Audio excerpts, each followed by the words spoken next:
शनीच्या वक्री होण्यामुळे कुणाचा फायदा होऊ शकतो? होऊ शकतो. यंदाच्या चातुर्मासात वक्री शनीमुळे 8 राशींचा फायदा होणार आहे. कोणत्या आहेत त्या 8 राशी आणि काय फायदा होणार आहे? चला जाणून घेऊया.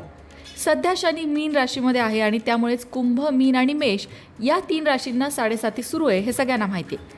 आता शनी महाराज 138 दिवसांसाठी वक्री होणार आहेत. म्हणजेच साधारणतः 27 जुलैपासून ते 11 डिसेंबरपर्यंत शनी महाराज वक्री असणार आहेत. आणि या वक्री असण्यामुळे काही राशींना मात्र फायदा होणार आहे. त्यामध्ये सगळ्यात पहिली रास आहे वृषभ रास.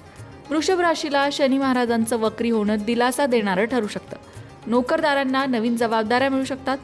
नोकरी आणि व्यवसायात दोन्हीमध्ये प्रगतीची संधी निर्माण होईल. वरिष्ठ त्यांच्या कामगिरीचं कौतुक करतील. व्यावसायिकांना सुद्धा नवे करार मिळू शकतात. हा काळ गुंतवणुकीसाठी अनुकूल असेल. आर्थिक परिस्थिती पूर्वीपेक्षा अधिक मजबूत होईल. घरात सकारात्मक वातावरण राहील. सगळ्यात महत्त्वाचं, रखडलेली कामं पुन्हा वेग घेतील. कुटुंब आणि मित्रांचा पूर्ण पाठिंबा तुम्हाला या काळात मिळेल आणि नकारात्मक व्यक्तींपासून दूर राहणं फायद्याचं ठरेल. लाभ होणारी आणखीन एक रास म्हणजेच मिथुन रास. बऱ्याच काळापासून पदोन्नती किंवा इतर कशाची तरी तुम्ही वाट पाहत आहात तर ती चांगली बातमी तुम्हाला या काळामध्ये मिळू शकते. नवीन संधीसुद्धा निर्माण होऊ शकतात. प्रगती निश्चित आहे. व्यावसायिक नवीन सौद्यांसाठी एकत्र येऊ शकतात. उत्पन्नाचे नवे साधन निर्माण होऊ शकते. कुटुंबासोबत तुम्ही चांगला वेळ घालवाल. अनुकूल स्थिती तुमचा आत्मविश्वास वाढवेल. कामाच्या ठिकाणी प्रतिमा अधिक मजबूत होऊ शकते. आत्मविश्वास आणि अतिघाई टाळणं महत्त्वाचं. विद्यार्थी आणि नोकरदारांसाठी हा काळ अनुकूल असण्याची अपेक्षा आहे. त्यानंतर सिंह रास. सिंह राशीसाठी जे व्यवसाय करतायत, व्यवसायात मोठी वाढ बघायला मिळेल. शनी वक्री होणं तुमच्यासाठी शुभ ठरणार आहे.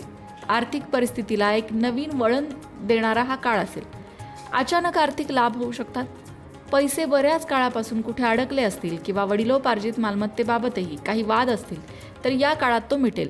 व्यावसायिकांना एखादा मोठा परदेशी करार किंवा नवीन भागीदारी मिळू शकते, ज्यामुळे नफा दुप्पट होण्याची शक्यता आहे. तुळ रास.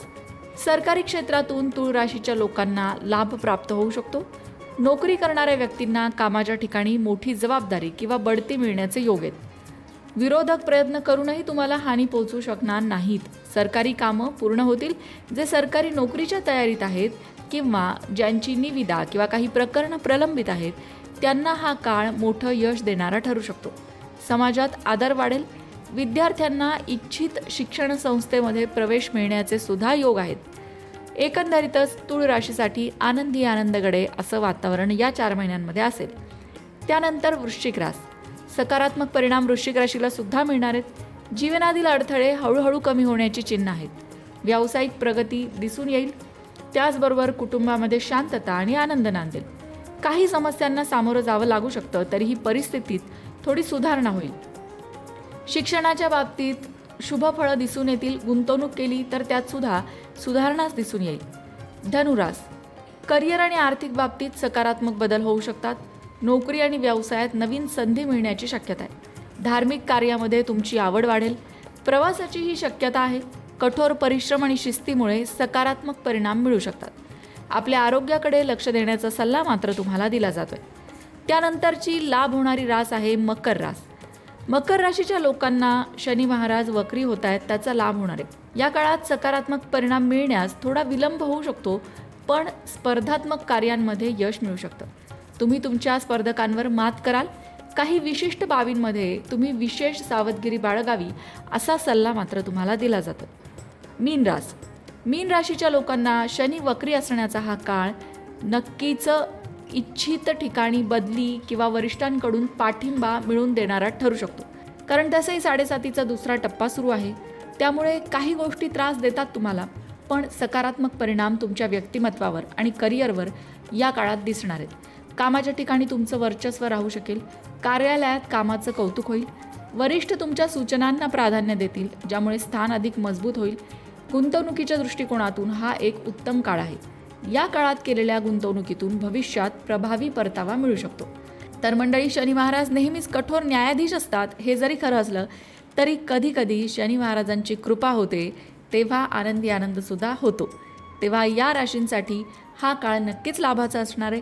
पण त्याबरोबरच शनी महाराजांना प्रसन्न करण्यासाठी गोर गरीब अनाथ असहाय्य अपंग या व्यक्तींसाठी दानधर्म किंवा या व्यक्तींसाठी सेवा म्हणून काही कार्य तुम्हाला करता आलं तर अवश्य करावं. त्यामुळे सुद्धा शनी महाराज प्रसन्न होतात.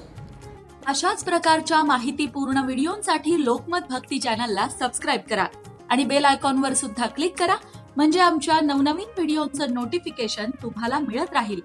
तसंच योग्य आध्यात्मिक मार्गदर्शनासाठी लोकमत भक्तीच्या फेसबुक पेजला फॉलो करायला विसरू नका.